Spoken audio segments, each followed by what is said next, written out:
ঘরোয়া বেগুন, এই একটা আইটেম দিয়েই ভাত, রুটি, পরোটা সব খাওয়া যায়।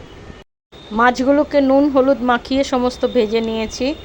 গোটা জিরে ফোড়ন দিয়েছি, দিলাম বেশ কিছুটা কুচনো পেঁয়াজ, গ্রেট করা বেগুন, দিলাম কিছু বেসিক মশলা, নুন, হলুদ, ধনের গুঁড়ো, জিরের গুঁড়ো, শুকনো লঙ্কার গুঁড়ো।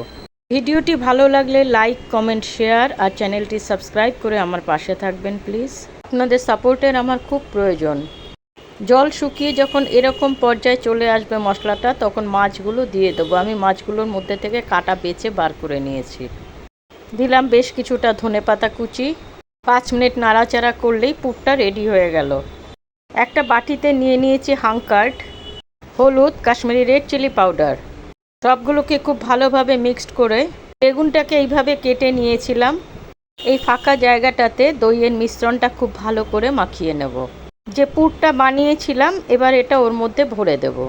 মিডিয়াম ফায়ারে খুব আস্তে আস্তে এপাশ ওপাশ করে ভেজে নিলেই রেডি হয়ে গেল ভরওয়া বেগুন। এটা এত টেস্টি হয়, পরিবারকে একদিন করে খাওয়াবেন, বারবার ডিমান্ড আসবে।